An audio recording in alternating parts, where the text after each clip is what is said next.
This is Pranav Goa Thakurta from Edu TV. Today, we have got a very famous personality with us, Mr. Mani, Professor R.S.S. Mani. Professor R.S.S. Mani is a founding member of ITM family and has completed over 25 years of association with the group.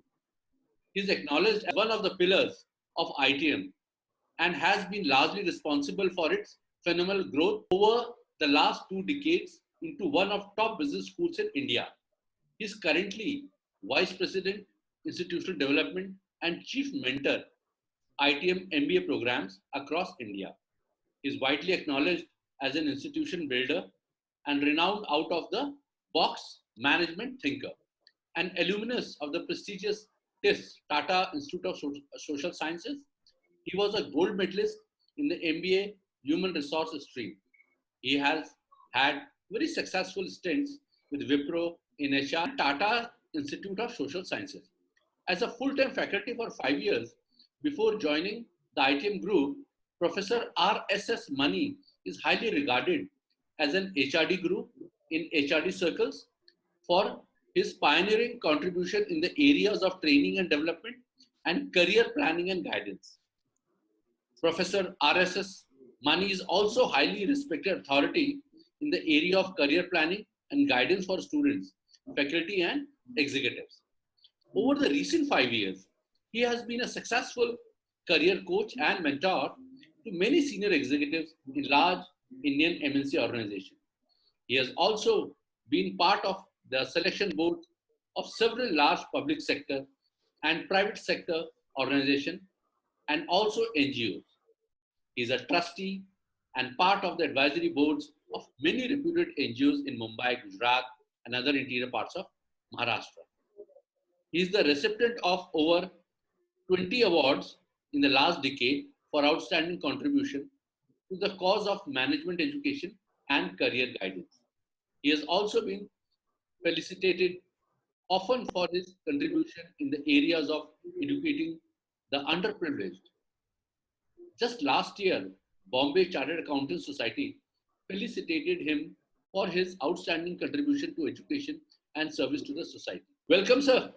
Thank you very much. And I think the fundamental discussion that we were to have today was what should students who are in 12th standard, who are undergoing this lockdown period and a lot of trauma on what next. Thank you, Pranav, for inviting me over, and thank you for all the good words.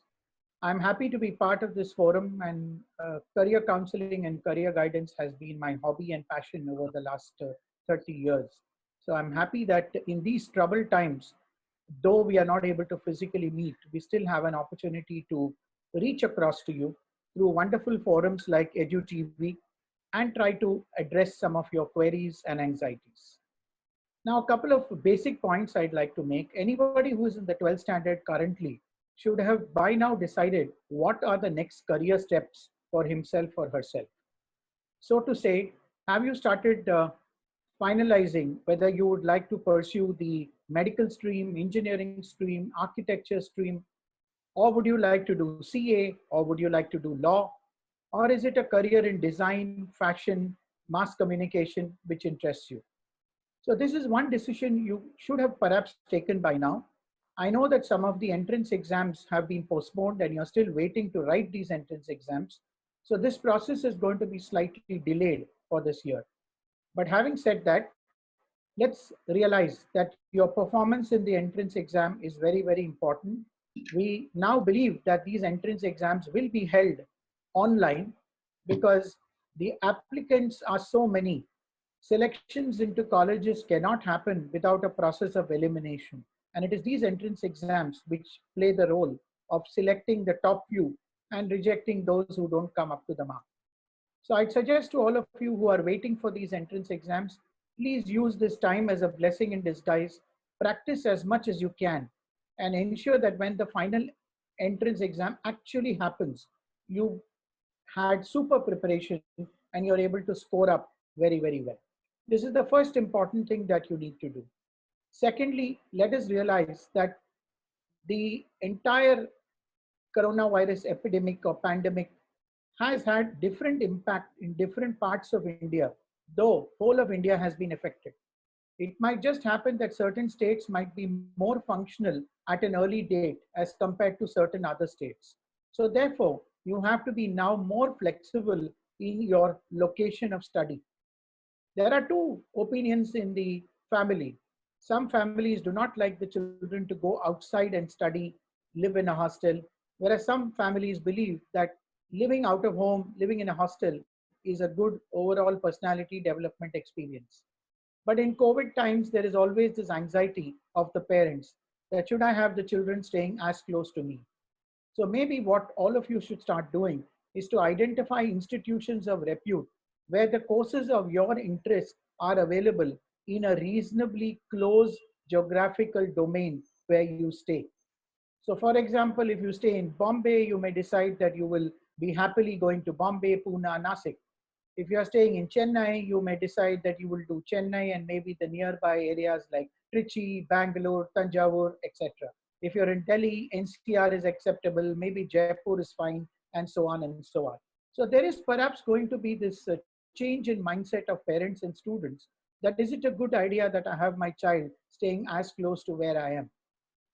The third and most important thing that you need to do is to identify plan B, because in the current environment, what's going to happen is because of various factors that are delaying the whole process, you may not get an admission into the college or course of your choice.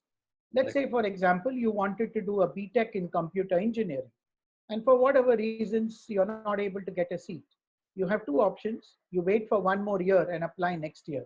But I think, as they always say, kal kisne dekha hai, and we never know what's going to be the competition next year. Therefore, what we would suggest is don't take a break. Choose a course which is similar to the area of interest which you had. Repeat, you wanted to do BTech computer science, you're not getting a seat, do a bachelor's in computer application, do a bachelor's in information technology.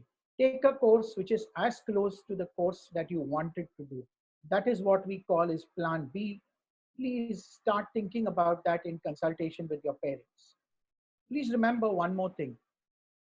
Normally itself in the area of career choices, lots of people like to give free advice.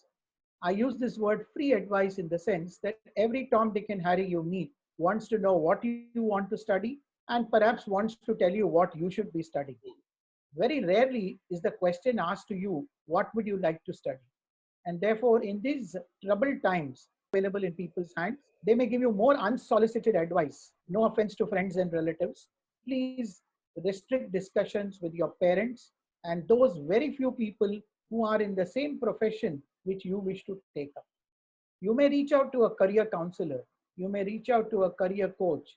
You can seek our advice at different points in time because we give you emotionally neutral advice. Whereas very often, what happens is in family discussions, it becomes very emotional. मैंने तुझे बताया, तू मेरी बात नहीं मान रहा है. Those kinds of arguments come in. And therefore, this word of caution that discuss with parents, meet a counselor if required, and that would be a good step-by-step approach to defining what should be your career options that you want to do after 12. May I also make one very important suggestion that the way the world is changing, I think we all need to develop certain skills which are not available in books, which are not available in the classrooms. And that is what we call soft skills.